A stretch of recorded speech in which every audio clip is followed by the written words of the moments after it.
Hi, I'm going to share to you my quick shrimp recipe. It takes about 4 to 5 minutes to cook. For the ingredients, please check the description below. Let's prepare the sauce by mixing ketchup,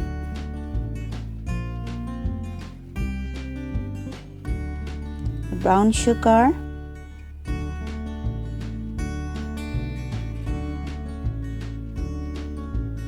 and salt.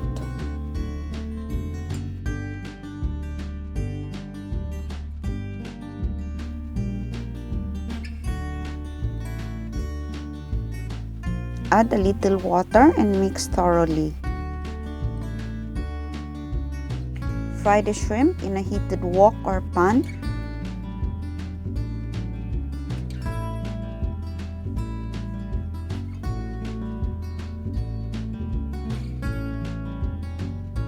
Use high heat.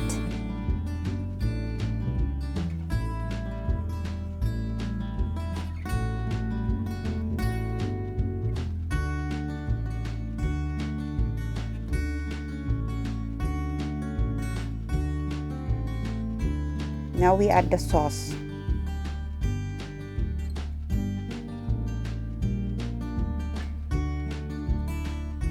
Keep stirring in order not to burn the sauce.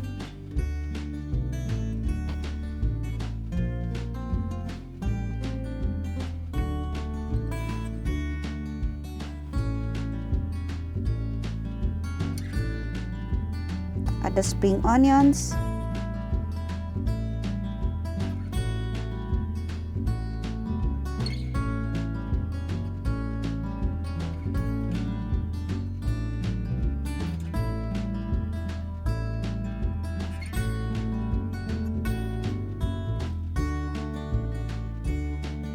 And this is our shrimp. It's ready for serving. Thank you for watching.